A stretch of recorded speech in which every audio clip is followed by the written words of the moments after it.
Welcome everyone to the internet. We are PeakD&D, and we are so excited. If you're just joining us, the internet's a great thing. It really is. But this is PeakD&D, all four of us today. This is on our live streams. And if you're just seeing this for the first time, you don't know who PeakD&D is. We are four guys who live in Colorado here in the mountains, and we make silly D&D videos in the mountains and awesome gameplay and life advice. And we also do Saturday morning live streams. We've got our cup of coffee. It's snowing outside. That looks like stars, but if it were an actual window, you would see, snow. There's a lot of snow, and it's in May. It's May. It was 88 degrees on Thursday in Denver, and now it's like 40 and snowing. Last night when I went to bed, I kept trying to think about how, how could I get the live stream, the camera to be outside? Because, there's a smooth, 7 inches sitting on my porch just to give the people at home a taste of where we live. Glimpse of the snow. I've got my winter coat over there with my boots, and I'm wearing my hat. It was a wild time, but Colorado is a weird place. If anyone is from Colorado, the weather can change on a dime, and even in May we will get a freak winter spring storm, and it's always a little different than our regular accumulation of snow and things like that. But it's just one of the benefits and the perks of living at the peak. And as I was telling Max before the stream, it's my favorite terrain, so I had advantage on my rolls today. So, hey, we got an Amber in chat. What's happening, Amber? Oh, what's up, Amber? Nice. Saturday morning streams. Yeah, how y'all doing? Y'all feeling good on this Saturday morning? Get your cartoons in? Get my coffee in. That's what I'm doing. I feel like we're sort of the replacement for people's cartoons. I hope we're not making you miss anything good, I don't know. Darkwing Duck? Is that a thing? Is that still a thing? I was missing. Are there good cartoons, Saturday morning cartoons these days? I have no idea. I wouldn't know. I did see the Rescue Rangers. Maybe that's the movie is coming back, but I watched it last night. The movie?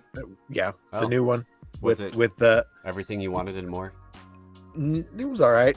It was funny. It was just John Mulaney and Andy Samberg, and it was funny. I thought it was funny. It was definitely made with love by those guys who are about our age, and they're they grew up in the same era with the same TV shows that we did. So, well, maybe not Tony, but that's what I'm curious. Yeah. What Saturday morning cartoons did you guys get down to? Oh man, I remember I get a lot of the Disney afternoon stuff mixed up with the Saturday morning stuff. Yes, kind of with you. I remember a lot of I remember when I was very young, The Adventures of Winnie the Pooh, the new animated one. Heck yeah. And then there was I think it was called The New Adventures of Winnie the Pooh. But there were a lot of action shows. I remember I watched. There was this Action Saturday on Fox or something that was old episodes of the Thunderbirds, that marionette, the puppet show, and they were the thing that Team America is sort of based on. Film. Does anyone know what Kissing Fur is? That's what Amber used to watch. Kissing Fur? Kissy Fur, yes. Oh, Kissy Fur. Kissy Fur. I've never heard of that one. No. I think I missed it. I don't know. But I'm from the era of I think I would watch. I'm trying to remember what Saturday morning was. Definitely some Ghostbusters I would get down to, the new Ghostbuster or the real Ghostbusters, the new Ghostbusters. The New Adventures of the Old Ghostbusters. There were so many cartoons. Everything I remember a lot of action shows, but I think a lot of it was just replays of the week before. Okay. There's a lot of Pokemon animated series on in the morning. What about Nick? Were cartoons a part of your Saturday morning at any point? Oh, well, I'm sure they were, but I also can't really parse out what day and time slot they were. No, for sure. Know at some point, I started watching Toonami, and that was the beginning of a very unfortunate anime addiction. Oh. Okay, what was your first? Dragon Ball Z. Yeah, That's how they get you. yeah, man. I hear that. The one that I can remember distinctly for Saturday mornings was Captain N, the like shameless Nintendo cartoon that got made, where the dude had like remember the Nintendo cartoons because there was a weird Donkey Kong one too that I got down on, but it was like never on. and that's the one I can distinctly remember on Saturday mornings. But he had like an old Nintendo like belt buckle, like the controller, and then he could like fast forward and stop, and he had a zapper, and that was like his superpower. Like Kid Icarus was a character, and they had like other video game characters. Wow. Yeah, I love everything about that. That's awesome. What about you, Tony? What'd you get down with on Saturday mornings? I mean, I was certainly in that Pokemon phase when I was younger, so I would watch some Pokemon. I missed that's the closest thing to anime that I'll get. I missed the anime train, as most of my contemporaries watched Dragon Ball Z and all that stuff on like either Cartoon Network or Fox Kids. That was not me.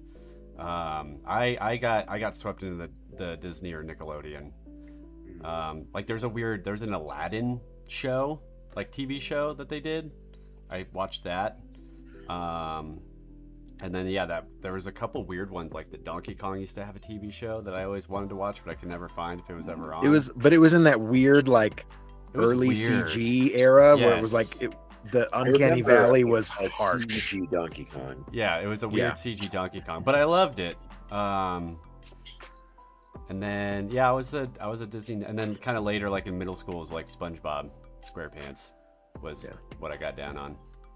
So I will say about the Rescue Rangers, the Chip and Dale movie. One thing that was really funny was the I just mentioned it again. I think this just came to my mind. There's a section of LA, like they live in Hollywood. It's sort of like cartoons and humans live in the same world, like Roger Rabbit, and but there's this like and it's this weird place called the Valley, and they're like, what, low, like the Valley, like, you know, in California, and they're like, no, the Uncanny Valley, and it's where all the weird, like not quite right cartoons live. And it's very strange. It was very funny, but it was like Ugly Sonic is from there, and they're like Ugly Sonic with the human teeth, like before that one that leaked in the trailer. He's a character in the movie. It's very funny.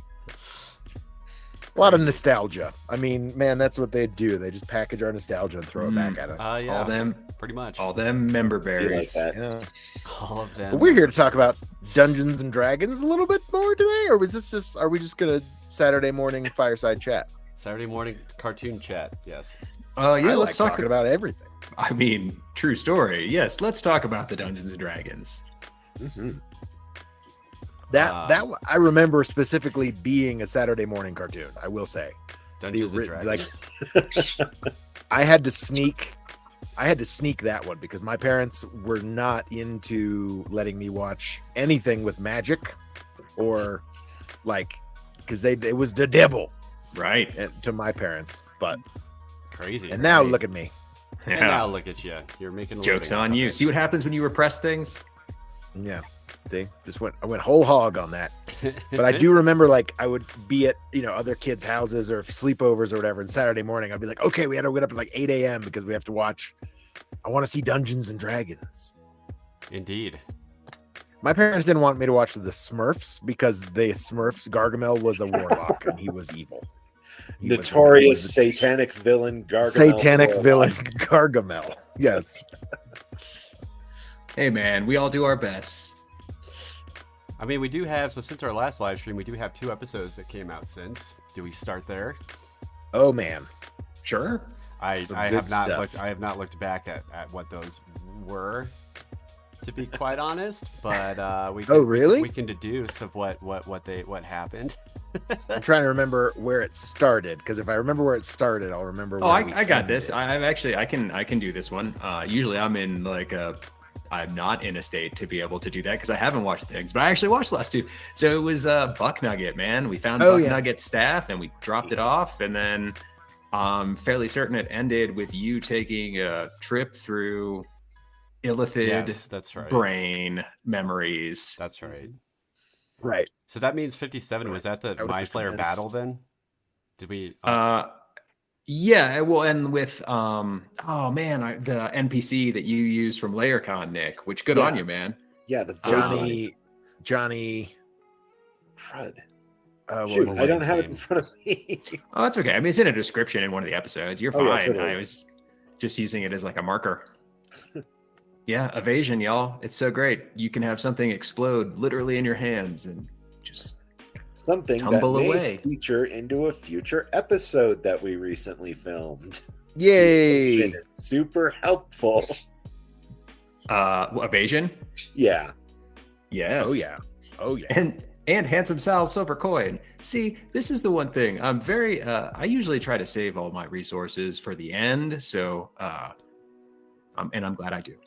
Now sometimes. it is a smoke 'em if you got them situation now, but you Yes, guys it are is. still a bit behind on the release from where we are in actual gameplay. But so much is coming. Like I can't. I'm so excited. I get so excited when I think about it. No, so much is so much is coming. They don't even know yet. They don't even know. You don't even know. You don't even know. But yeah, those episodes were good. I mean, I definitely got frustrated with the conversation with Nick. What were the infiltrators called? That the mind flip. Yeah. Void the mind. Void Mind. Yeah, I definitely got frustrated in that conversation and initiated the violences. When he was just like going through the chest and like putting on layers of clothes and stuff. Yeah, and giving Yeah. us the runaround Yes. conversationally. Mhm. Yeah. That was on me. But yeah, then we met Buck Nugget and Jeb and the whole Duergar crew. And Clam. Yeah. I remember. I do Yep. remember the. I think it's the quote I used for you, Ben. Was like, "You're like Jeb and Buck, and I like this place." We discovered that Gord's memories taste like potatoes, Oh, which yeah. was handy because they had never had potatoes before. So there's No. some good, like, quite literal cross-pollination there. I gave the you go. Duergar some potatoes to function with now. It was like Mhm. introducing horses to the North American continent. It's the Duergar just needed potatoes in their lives. It makes so much sense for them. I wonder if it will, Nick, I guess you're here. Will it upset the balance of food production in the economy of the Underdark? The introduction of potatoes, much like introducing horses to North America, disrupted things. Look at you thinking through the implications of things. Only in hindsight. It's pretty localized under a very dangerous place, but they start trading potatoes down south. Maybe that will disrupt some things. Who knows? I certainly don't. Just get the I you just get just the really hope they high level start- demons trying to buy potatoes. I really hope that Gord becomes like a Johnny Appleseed folk hero to the dwarven subterranean Duergar clans. Johnny Potato Seed. They'll be like- potatoes. It's like if we come back in a few years and there's a statue of Gord holding out potatoes like benevolently, he's like a demigod of some kind. That would be The big I carrot would hand on rather- his back. I would rather it be like the statue of him using the wand for like the pensive, like taking the Yeah. memory out that tastes like potatoes. Yeah. But his memories taste like potatoes. I need 1 second, guys. I just got a low battery notification. I got to plug in. Plug it Oh, in. good. That's okay. good luck, sir. Nick will be back. I bless you. You'll be back. Guidance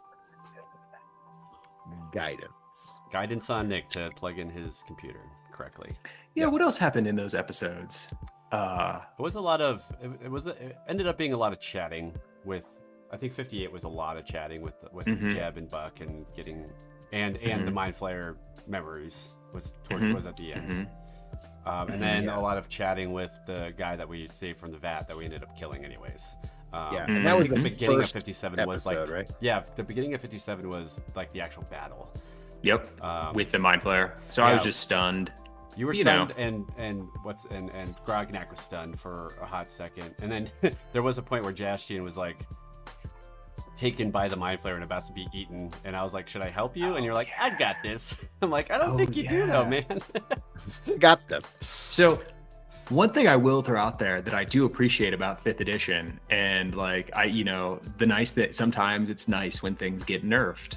I was playing on like the Tuesday night game, and that's in 3-5 and Mind Flare, and I got stunned again.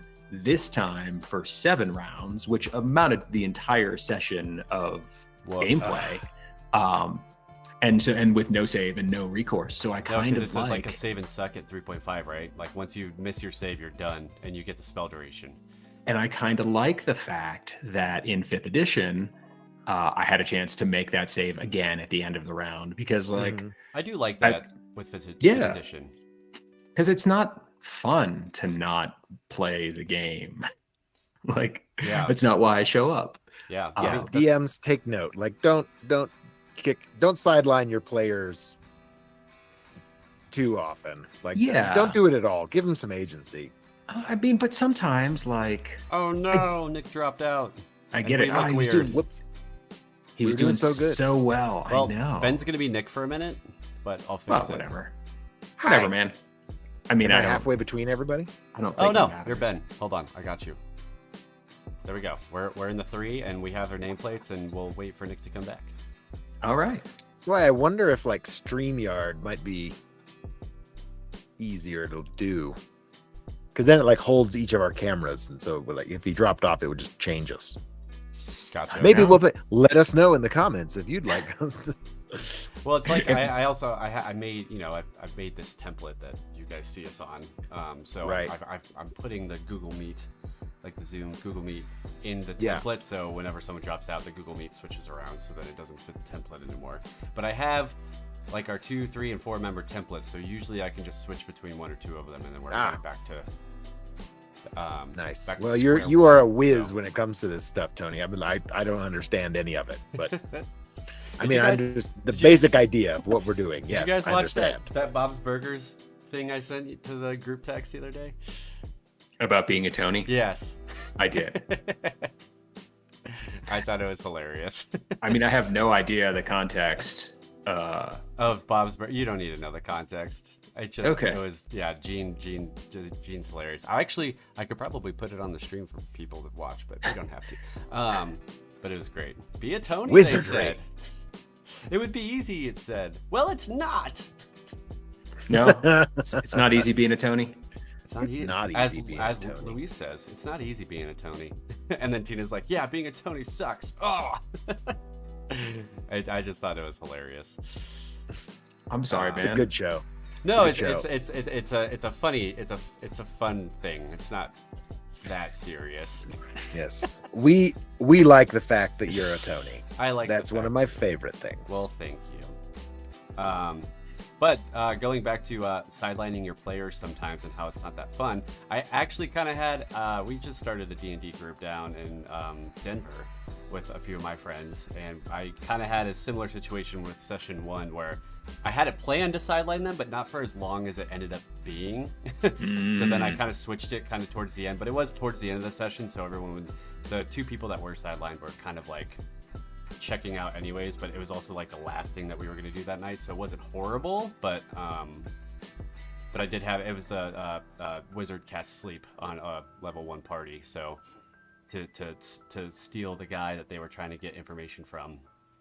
Yeah. As Jastian, Gord, and Illensworth know, that can be very dangerous at level 1. Don't sleep on sleep.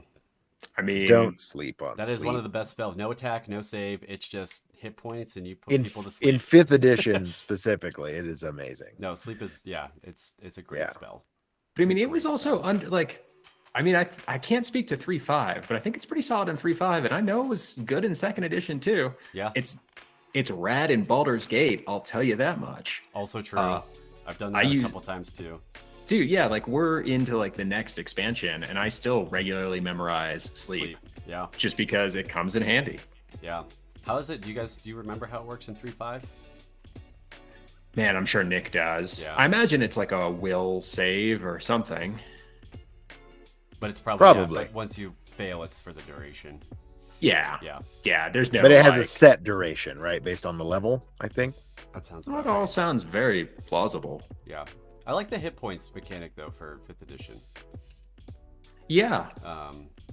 And usually, it's just for a minute, which shouldn't be too long because after. But what happened was a couple of the PCs were like still doing things and they were rogues, so I let them do their rogue thing. So I kept it in rounds for like 3 rounds. It just ended up being a little too long for the 3 people that were asleep. But eventually it kind of got up. I was like, okay, we can be out of rounds now. I let the rogues do their rogue thing while everyone was asleep, because they were like just meeting each other at this point, so they weren't like best friends yet. But it's hard with stuff like that to try to make sure that your players aren't sidelined for too long, or else then they don't get to play the game. Yeah, I mean, there's an art to it, right? Like, indeed. Because, I mean, it's an effective strategy. And, like, obviously, if you're going to play a bad guy wizard in a logical way that makes it seem realistic, like, that's exactly what you would do. Yeah. Yeah. Let's see. Yeah, Nick is figuring his stuff out. Oh, cool. Amber says, let's see. Sleep according to 3.5 is causes a magical slumber to come upon 4 hit dice of creatures. So it's hit dice affected rather than hit point affected. Oh, okay. I think that's how it was with 2nd edition as well. Yeah, and it's like point of origin and out. So whoever's closest to the spell epicenter gets hit first, and then it keeps going. Yeah, because it was like that was sort of how sort of what challenge rating was like the number of hit dice in 2nd edition, right? Was sort of how you determined the difficulty of something. Yeah, no, that's why like color spray and sleep were such good spells in 2nd edition, because again, it was like under this hit dice, but then like you kind of age out of them. Yeah, they're good early gameplay spells, and then later on you don't use them nearly as much. There's those in 5th edition as well. I mean, there's a lot of good spells that are really good, and that's what I sort of like about cantrips and some of the offensive cantrips is that they do like they level with you. Like once you hit 5th level, and once you hit the 9th level again or 8th level, it goes up again, and like then or maybe it's 11th. I don't know. Like 5th, I forget. 5th, 11th, and 14th or something like that. I think it maxes out at like 14th or 15th level, I think. But that's really what the game is designed for, like top tier play is level 15. Like they don't generally want you to, I mean, because it becomes a lot harder to balance encounters because at that point, if you're above level 15, you've probably got a lot of magical items. You've probably got you're balancing encounters becomes a lot more. You have more than your character sheet at that point. For sure. And then as we learned from your monthly game, Ben. Then when like you use more magical stuff to attempt to challenge the players get the magical stuff, and so like it's an arms race. Never put anything in your enemy's hands that you don't want your players to have. Just don't do it. I think that is rule number 1 of DM school. Yeah, like I mean, if you end up like, I always like, that's why I like random treasure tables. I like treasure too. It's always been one of my favorite mechanics, and I still think that they should do it in 5th edition, and maybe I'll do it one day. Dude, do it, man. I like. There's been a handful of things that we've talked about that I think we should just start doing instead of like when it comes to like retrofitting stuff, like putting things back into the game from previous editions. Like I don't think that's a necessarily bad idea. Yeah, there's a lot of people who have done versions of various things, but I'm excited to see. Yeah, I would be excited to see like a game of 5e, sort of like our monthly game, but that incorporates like the Encyclopedia Magica and a lot of like, I think you'd have even the Encyclopedia Magica for 2nd edition was difficult because it had a lot of like Spelljammer items, and it depended on the campaign you were playing, the setting you were playing for your campaign. Sure. Because sometimes you would randomly roll like a spaceship or like, and it's like, this is a high fantasy game. We're not in science fiction world, like my homebrewed world or whatever, Argelia or Dave's world. Did he have a name for his world? Vanheim. Indoor Dave? Vanheim. I was thinking about that the other day because I was listening to a podcast and the guest mentioned Elan Vital, and I was like, That's what Dave called his healing potions. 'Cause they were Yeah. Oh, definitely. crazy. Yeah, and he had like a very sciencey, like steampunky, like phlogiston, and Nice. yeah, he did a really cool job of building that world that was like before, yeah, on like What the were those- cusp of science and magic. Yeah. What were those like robots called? What were they? Had a name. They were sort of like Warforged, but they were taken from another. You remember those things? Oh, someone's Hey, back. Let's see if I might be can Nick. switch you guys up. you Oh, remember those things from that campaign? They were like sort of like War Machine or Hordes, like sort of steam powered I mean, I remember automatons. I remember the vanadium and like the different colors of medicals, but mostly I just remember like the antiquated science words that he was like putting in, like the history of science that he meshed in. So I can't say I remember the robots. Oh man, And they what had they a were called. name, and they were like I don't remember. But it was cool because it was all like Norse but mythology as it well. wasn't Warforged. It wasn't. No. Okay, it was something different.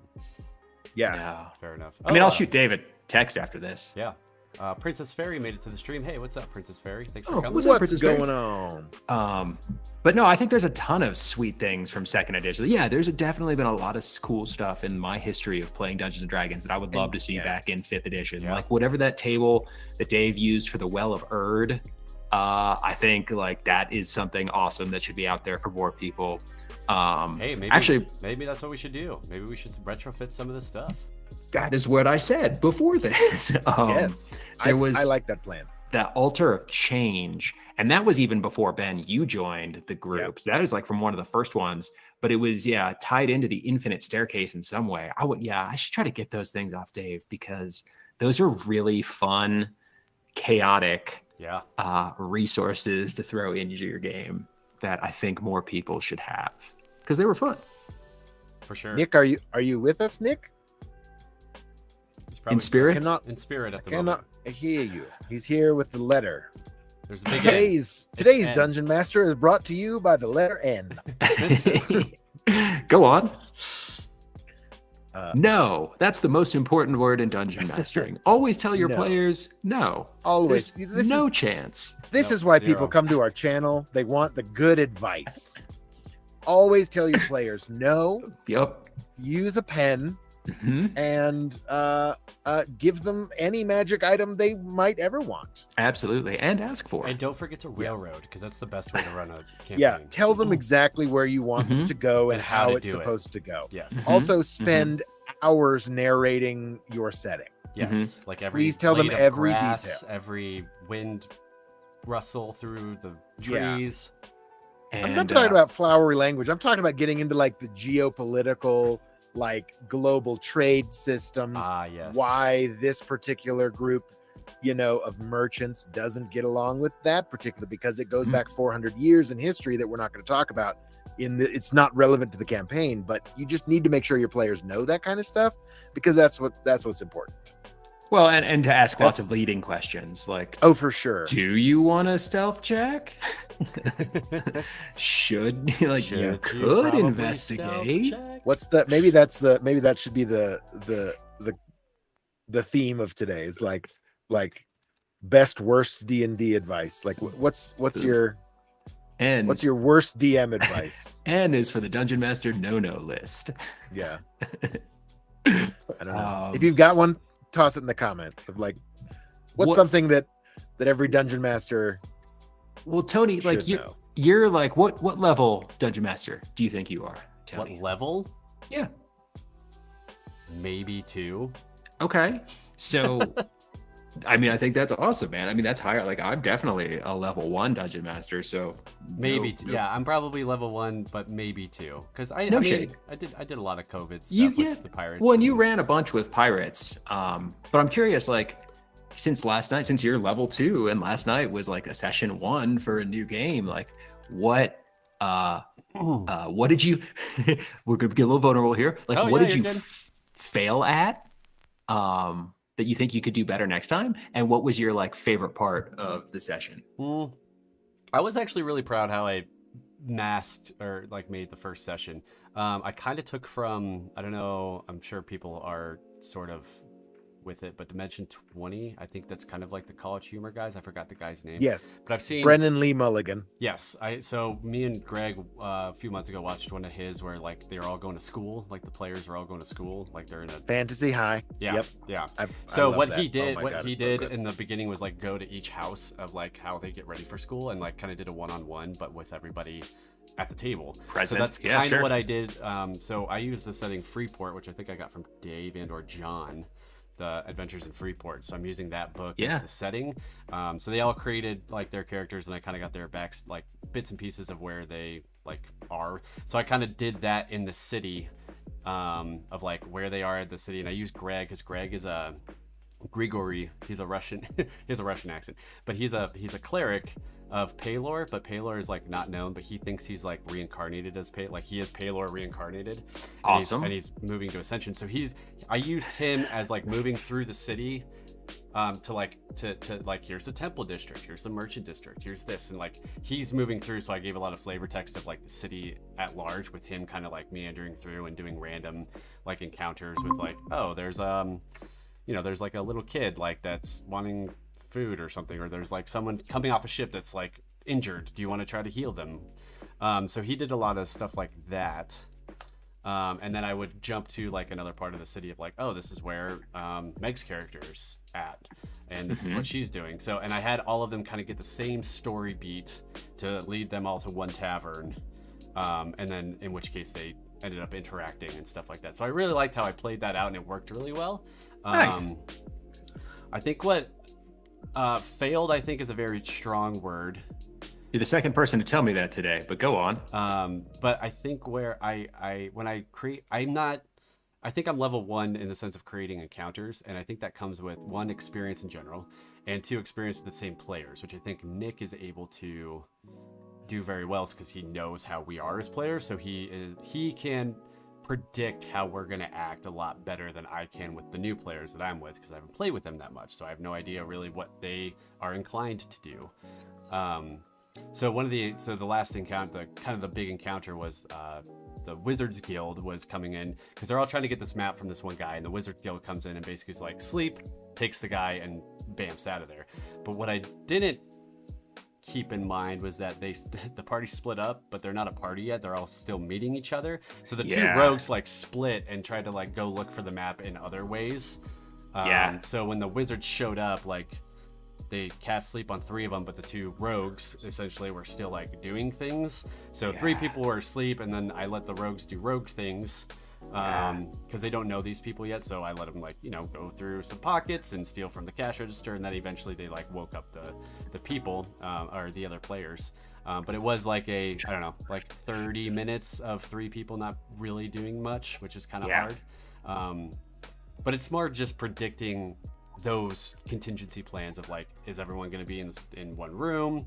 Because one was an elf, so I knew he wouldn't be able to be put to sleep, but I had the other wizard, he was going to charm person. It was going to be kind of a hard DC for him to actually make. So I had a contingency plan for the elf, but the elf wasn't even in the room as with the other rogue. So I was like, well, shoot, we're going to just kind of figure this out. But it makes me think of like the bar scene at the August Blossom, whatever, and that whole crazy fight in the courtyard that Nick did, and Autumn Blossom, that Nick did, and how he was able to, like, he didn't know what we were going to do, but I think he had a very strong feeling and prediction of how we would act in there, and it ended up being that like Yastian got killed during that because he was all alone and we were split up, and so those are the kinds of things. He knew I was going to die the whole time. He was going to kill me the whole time, no matter what. Oh man! That's fantastic. You're hearing more than spirit. That makes me so happy, Nick. Did you hear what Tony said? Can you speak to that about like how you think about encounters in that regard? Oh well, I mean, Tony was saying a little while ago. Sorry, I'm having some video feed issues, but clearly you can hear me, so that's nice. We've got a pretty solid dynamic, like as a group. I have a pretty good sense of where the characters fit in and what they like to do. I just happened to build an encounter where that worked against you, where Gord running in close and beating the snot out of the obvious enemy Jastian standing back, Running away. and Illinsworth As a spider, stealthing kind of. in to attack again the obvious enemy, isolated Jastian and left him vulnerable for an unseen enemy to do a really dramatic story thing that I thought would be pretty neat. So yeah, that's kind of how I do it. Yeah, I think it's just it's because what was that like episode? I don't know, in the 30s. So you knew the characters and kind of how they already act, and we've already been playing together for a while. So I think your predictions are a lot more spot on. Of course, you can't predict exactly what we're going to do, but you are able to really predict, like, okay, Gord's going to go after this guy. But and I agree. I'm curious if you'd be so kind to take us into like how that sausage is made, Nick, because Yeah. I'm as a level 1 dungeon master, I'm super curious. So like, okay, you designed that encounter at the Autumn Blossom, and but how does it start? Initially, is it like with, oh, this is the pivotal moment I want to have happen with Jastian, or like, how do I isolate Jastian? Like, what is the seed from which that encounter grew? Does that make sense? Okay. Yeah, no, that makes perfect sense. So there is, I think, yeah, honestly, the first thing is I've decided that Lionel Lysanthier, in order to use this cool artifact that I want him to use, has to prove that he's willing to kill his half-blood son in order to appease it. And I thought that might be super fun and dramatic as a story beat. Yeah. So then I sit down and I start thinking about how that can happen. And some of the pieces are in place, like, you are scrying on him, that you have a chance to be noticed while you're scrying on people. You have a sense that he is, well, I don't know how strong a sense you have of this, but he kind of did leave some deliberate breadcrumbs for you, because he assumed that you were going to go after him. Yeah, I mean, in hindsight, sure. Yeah. Well, yeah, that's the thing, We though. burned down his house, and then he's what? Like we're done? No, come on. No, those things are only ever ideally they're only ever obvious in hindsight, and that can be a challenging thing to have happen without giving the whole game away. But watching a few episodes of Sherlock will help sharpen your sense on that. And yeah, so I think about how do we get Jastian isolated for just long enough for this thing to happen, for this shoe to drop, and for the party to have to deal with that challenge.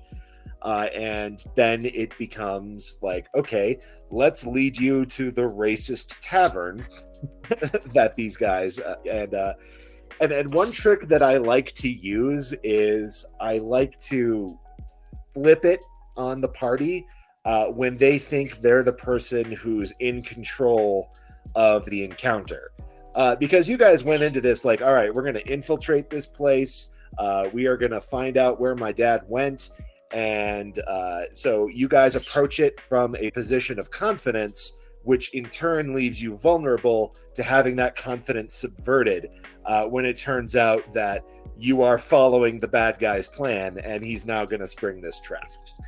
And it's really difficult sometimes to not make that like a complete pull out of your butt, or at least make it not make it feel that way, because your players will get ticked off if you just if every plan they have is a trap and you undermine everything that they do.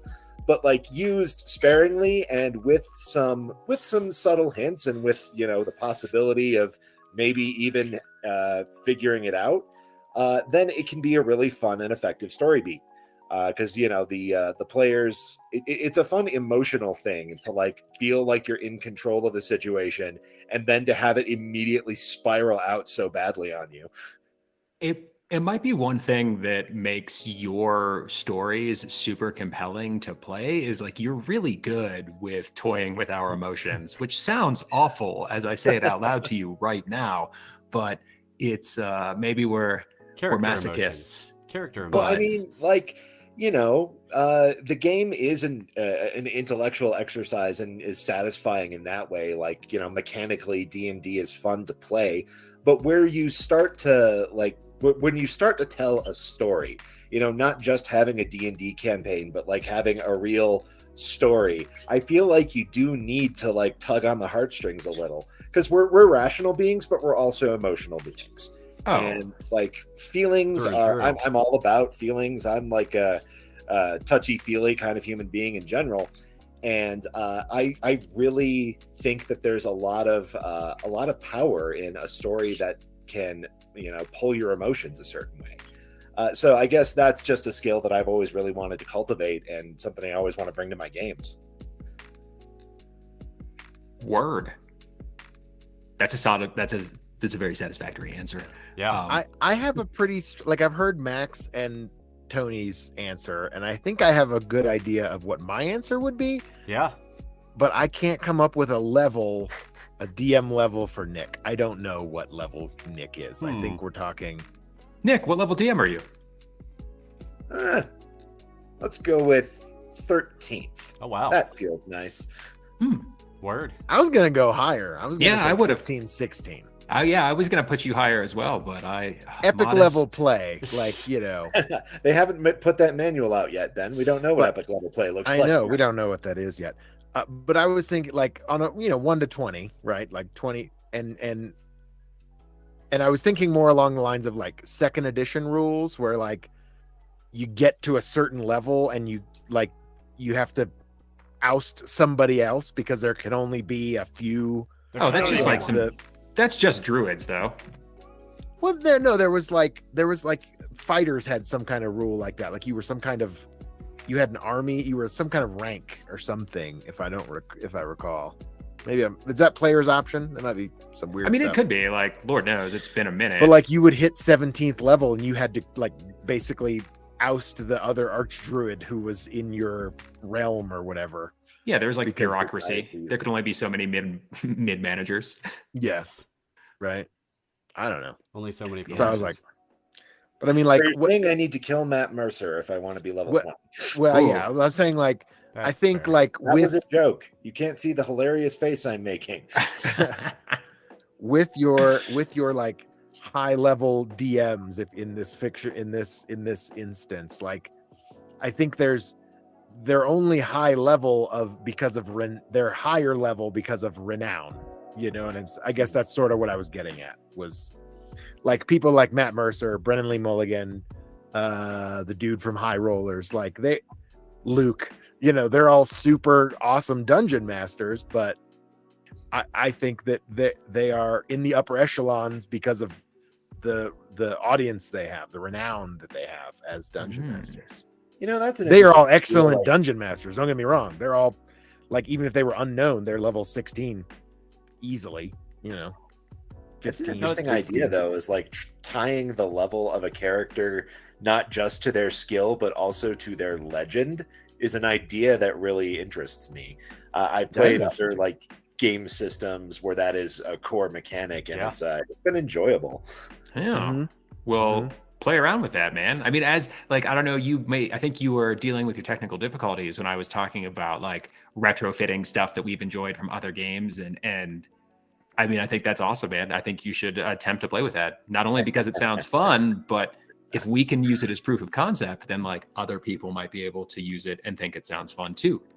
Well, if that's something you'd like to explore, then take really, really good notes when we start our second major campaign. Yes. Folks at home, we haven't started recording that yet, but we are, in terms of our recording, coming pretty close to a climax on this campaign. So we're kind of thinking about what's next. And I'll say that idea, Max, is very relevant to what I have planned. Sweet. Interesting. Oh man, knowing what I do of those characters in like all of our playtests, that makes it even more interesting. It does. So Wild. So let's we're going to build some hype for the new campaign. Let's start with the players. Yeah. I can't wait. I'm excited. So it'll be like this fall sometime. Yeah, I was think, gonna say right? it's like months away. Yeah. Oh yeah. Like When the viewers see it, when campaign 2 starts, probably will be in the October, fall. November. Really? I thought it was like September in my head. I think that's when this one will land. No, you're right. Sometime No, in you're September. right. So depending on if we take a couple week break of anything else we're doing as far as release schedule, then it might be around October. Yeah, we may end up with some extra content that we're going to film this summer and put out some special things in between. We're going to try some stuff out. Yeah, try some stuff out, give it a break from the gameplay schedule, and let us try some other things that we've been talking about and thinking about. And we'll see what the audience thinks, I guess.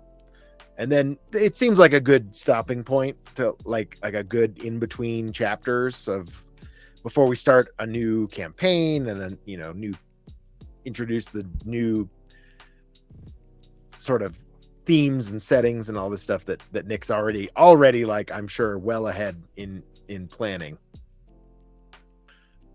He's had a lot of ideas. Go ahead. He's gone again. I'd be curious. Oh, did he? I don't know. Maybe he did drop. I'm not sure. I'm That's curious right. now. See, Princess Fairy, or he, I suppose. They, I guess, watched our DM layer, watched our campaign, I think, from Into the Fae. So I'm curious. She needs to watch the other one. Is that Beyond the Fae? Beyond the Feywild is sort of the second half of our first campaign. Yeah. It's stupid It's light. a prologue and an epilogue. The epiprologue. The epiprologue. It's cool how that came about, because like originally we were gonna, so Nick has had this idea for like the story he wants to tell originally, but we decided that like, hey, let's not start there. Let's get a couple episodes under our feet and get better at this whole like YouTube D&D thing. Level up a bit. But then it's so the plan was like, oh, okay, we'll do Luke's we'll do Into the Fae because that's too awesome an opportunity, and then we were going to do like Rime of the Frost Maiden, because there's something, and I still don't know, and I don't want to, Nick, like what happens in that module that you want to happen to set the world where you want it to be for your story.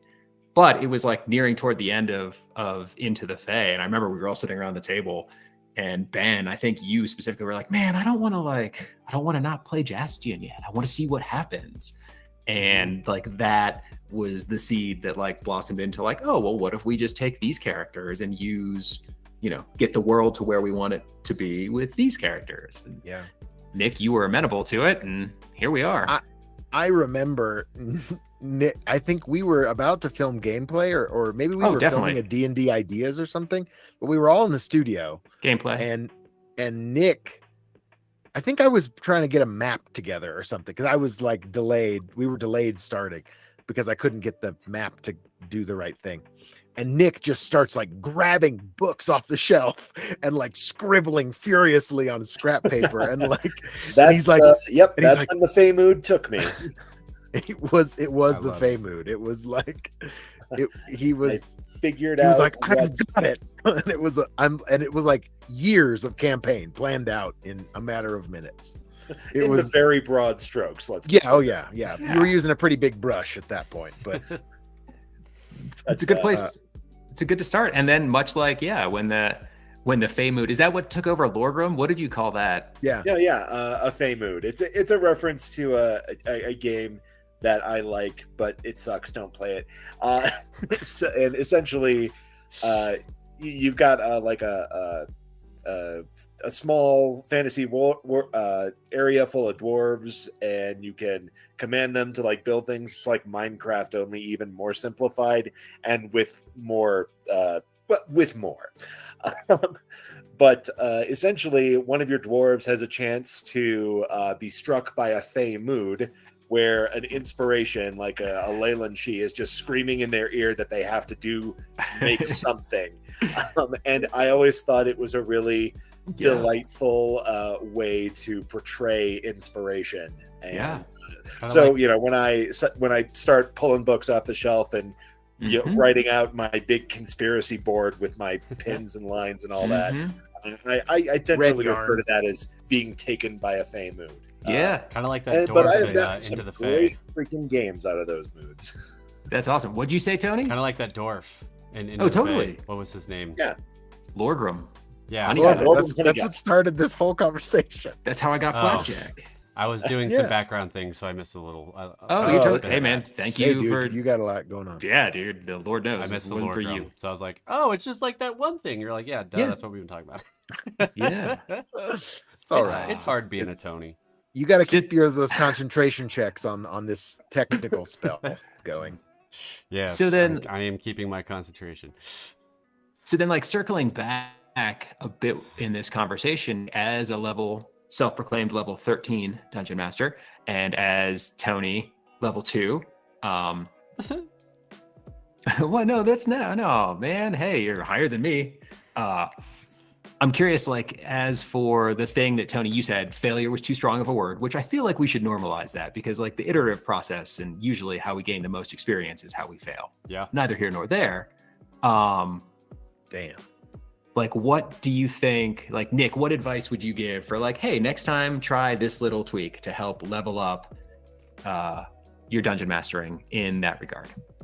Honestly, the biggest piece of advice I would give to any DM starting is that again, this idea of failure being too strong a word, you're on the money with that. Whatever you try that doesn't go according to your initial plans, that is, just say yes to it. Say yes to what happens. Say yes to what your players organically decide to do to engage with the world you've made for them, and let that be the fodder for your ideas about where to take the story and how to get it where you want to be. Every time a player does something you don't expect, that's a learning experience, and that is information about them and what interests them. So just, listen, talk and listen, and converse through the medium of this game you've decided to play.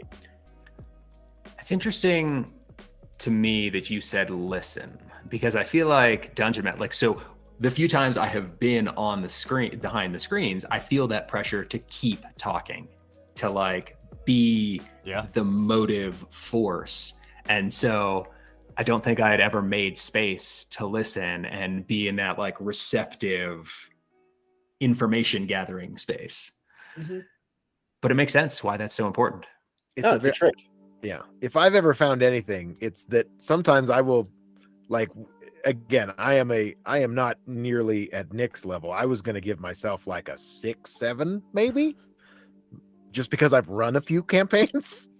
And so like, but anyway, but like, I am always amazed at when I think you all must be thinking that I'm running things, but I'm just sitting back and letting you talk. Like, and I'm listening and making new plans. Like, I'm like, oh, okay, yeah, we'll do something like that. That sounds great. So is that really what dungeon mastering is? Listening and making new plans as your players talk? It's a very big part of it, I would say. Yeah, I mean, Nick, I think that also comes into also new players, like players just being, like we've always talked, like good players. Not that the players that I'm playing with now aren't good, but they're just not as experienced. So getting them to open up around the table and just talk in character, whether a funny voice or not, to each other without the DM, whether it's me or not. That's just a learning curve for them too, as to like their structure around the table and how they communicate with one another. Yeah. So it's curious. Yeah. Like, I'm kind of a level 1-2 DM, but I'm also like DMing for like level 1, 2, 3-ish players that are still also testing the water. So because that's what I like about our group, like PeakD&D, is that we can go off into character and Nick can just like listen to all of the strategies that are bound to fail that we talk about for like minutes at a time, and then he's like, oh, that's curious. But we just have that camaraderie, and we've played a lot, so we know that's kind of what Nick wants, is to listen to all of our plans so then he can scheme against us. Yeah.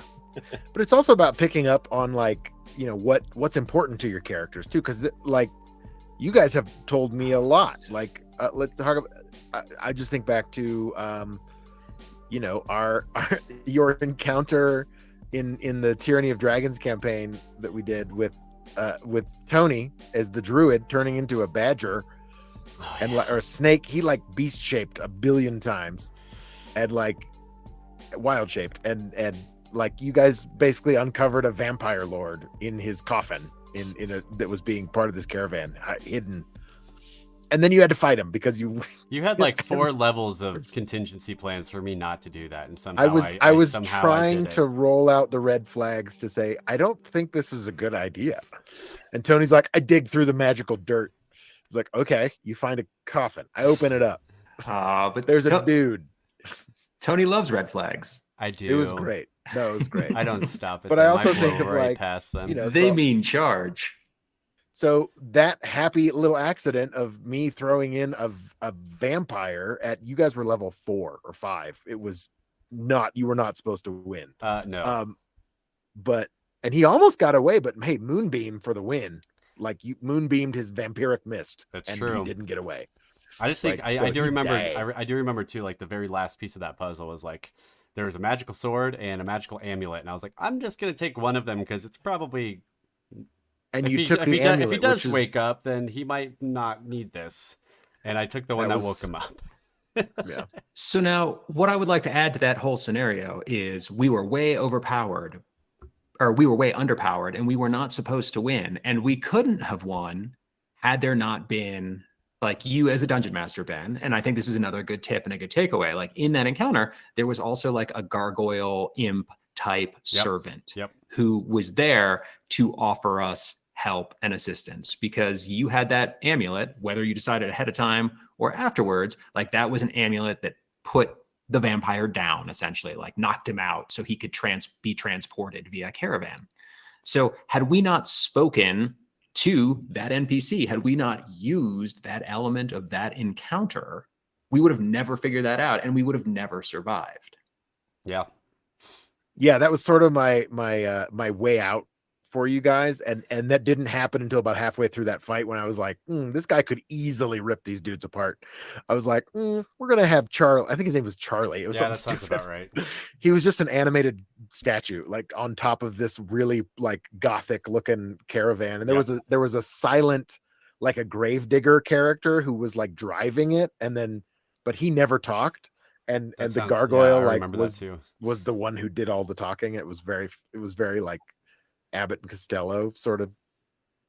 I thought it was funny. Yeah. But yeah, I was like, oh, okay. I think in the possibility of putting the amulet back on the vampire to put him back to sleep had never occurred to me until the middle of that fight. And I was like, oh, okay, that'll help. That should just be fine. And then I think you killed him anyway. I think we killed him because that. I think we did. But that he was got the to the whole miss like. point. He got to the miss point of his death, and so he was running away. And I think that's where the moonbeam came in. Yeah. With the radiant damage to actually finish him off. Oh yeah, because you guys ended up taking it off again because you had got Charlie on your side, and he was like, "Yeah, this guy, he's fine. You could kill him." But it was pretty wild. But he was like, because you were in the mirror of dead men, like, so he literally raised undead skeletons from the ground to try to kill you. Yes, it was pretty intense. But it started a very cool like side arc of the vampire lords and the sacred 23, or the fallen 23, whatever they were, of these vampire lords that were sort of you pissed them off, and so some of them started hunting you, and some of them eventually helped you out, and Tony became one of your character. I did. Died and was brought back as a vampire and took a place among the vampire lords. The Furbog druid vampire. Yeah, which was the like. That is just a motley crew all in one right there. Yeah. It was like Lord Vineblight or something we decided to call him. Yeah. So I decided to call him. I like it. Because you had never named your character. Because Nope. he was a Furbolg, and he's like, I don't need a name. It was hilarious. In the handbook, it's like Furbolgs don't usually have names. I'm like, word.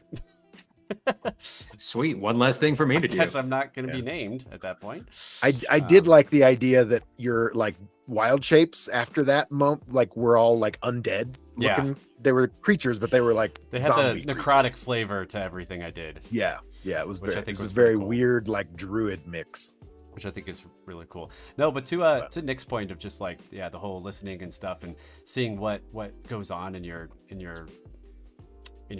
players and what they kind of want out of it. I think I've made that turn. I think my biggest thing that I'm trying to fix now is that I think I paint with a very fine brush before the broad strokes, and I get stuck in all the specifics rather than just the generalities and letting the specifics kind of take care of themselves. But that's where I get bogged down, I think, in DMing, is I feel the need to like figure every contingency out, and if I don't, then I'm not going to be ready for things. But I've gotten better at that. But that's probably my weak spot that I'm working on, is do the broad strokes first and let the specifics work themselves out in game.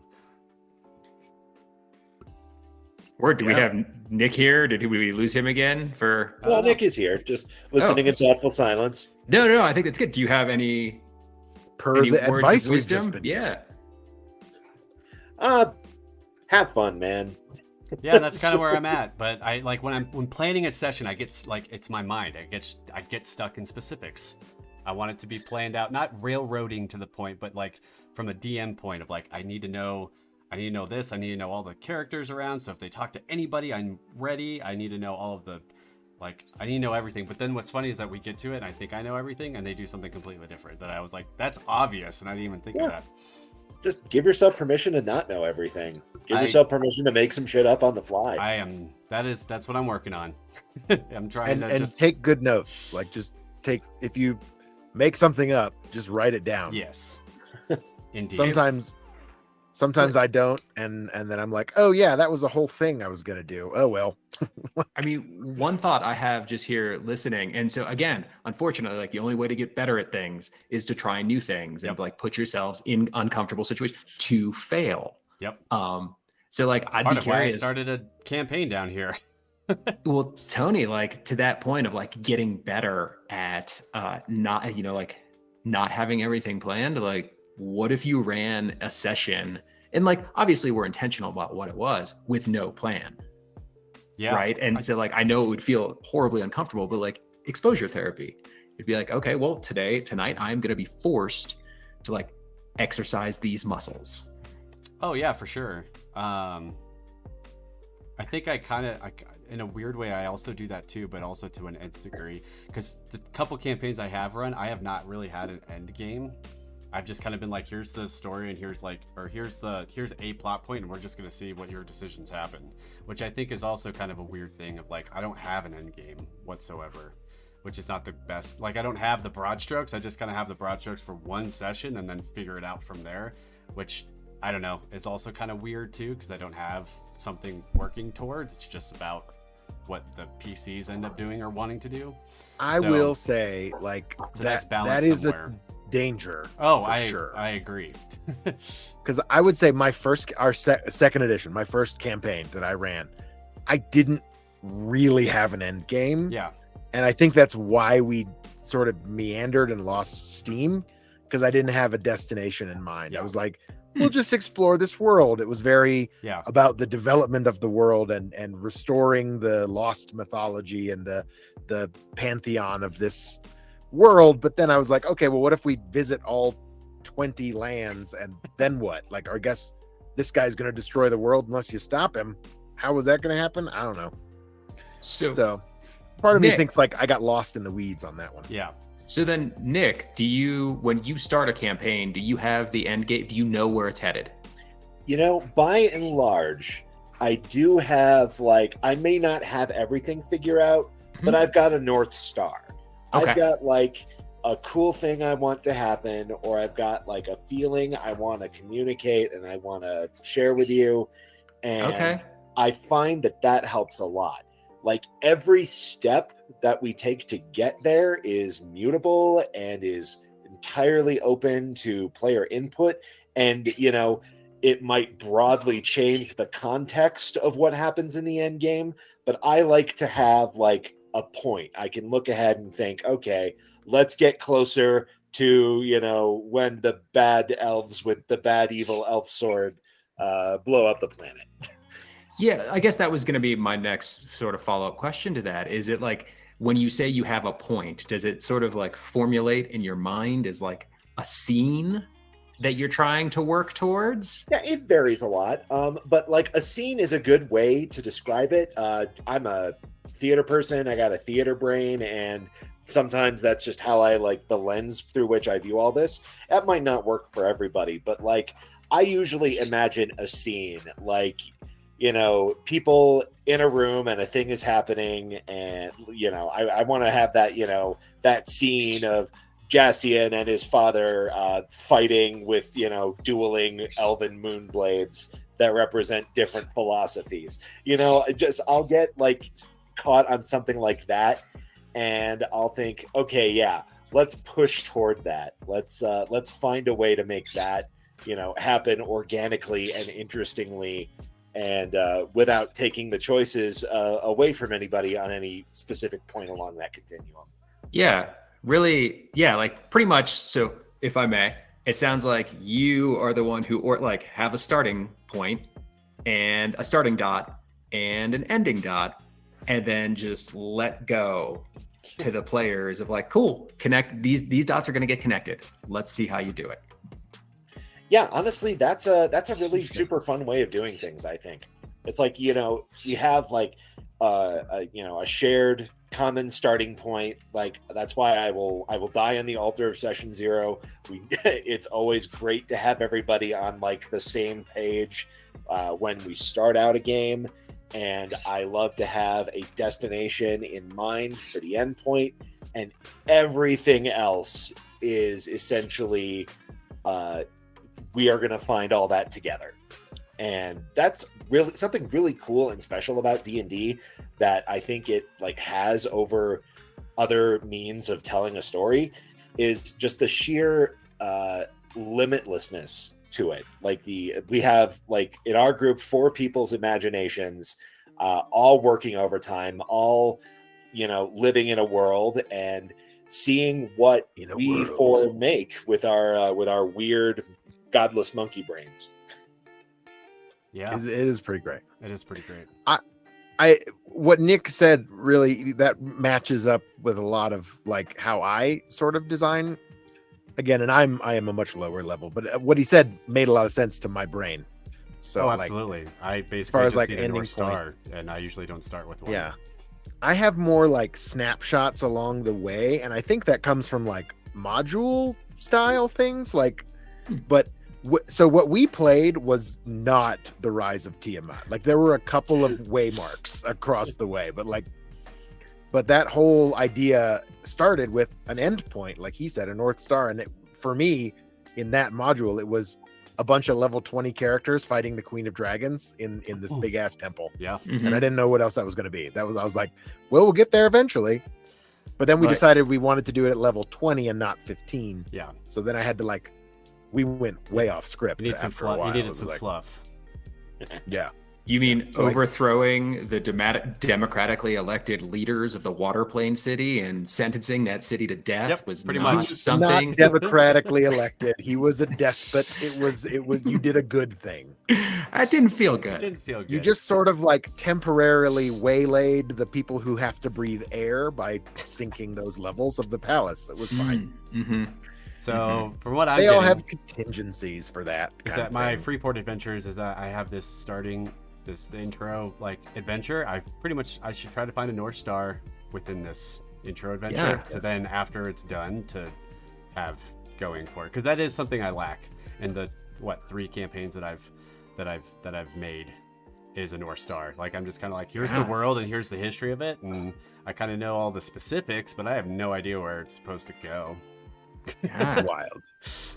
Right on, man. Well, I'll be curious to check in and hear how that goes. But yeah, the group we're playing with is all about like they just want to have fun. They just want to. I think it's more of a game night that they just want to have a good time. So I've definitely let go of the handles a lot of just letting them be in their playground for some extent. But from a game perspective, I would like to have a North Star of somewhere we're going to eventually get to, and then play around from there. But that's usually what awesome, I lack. man. Is the North Star. And so, but that's, hey, I'm level 2 and I haven't had a North Star yet, so maybe this is the one I have. Nice. To make me level up. Level 3 is a big one, dude. Yeah, I gotta choose things. Exactly. I gotta choose my Subclass. subclass. Nice. So- Well, we're at an hour already. It's more than an Perfect. Oh hour. yeah, it's been more So- than an hour, and it's been a great time. So Yeah, guys, thanks for joining us today. Hey, if you liked tuning into this live stream, you liked what we had to say, drop a comment below, whether in the chat or just a comment after if you're watching this after the live stream. Make sure you subscribe to PeakD&D. Check out our gameplay videos and our D&D ideas videos and all the stuff, and check back at the channel for the next one, we'll put it on the social media, and maybe we'll have that sweet community tab by then, and we'll be able to let you know on YouTube when we have our next live stream. But if you're subscribed, you will get the notification that we have one scheduled. So, and thanks to everyone who hung out in the chat. Yeah, thanks, Amber. absolutely. Thanks, Princess Fairy. Thanks, y'all. And everyone else thanks for hanging out. Good to meet you, Princess Fairy. Yeah. Indeed. Have a good Saturday, everybody. See you next time at the Peak.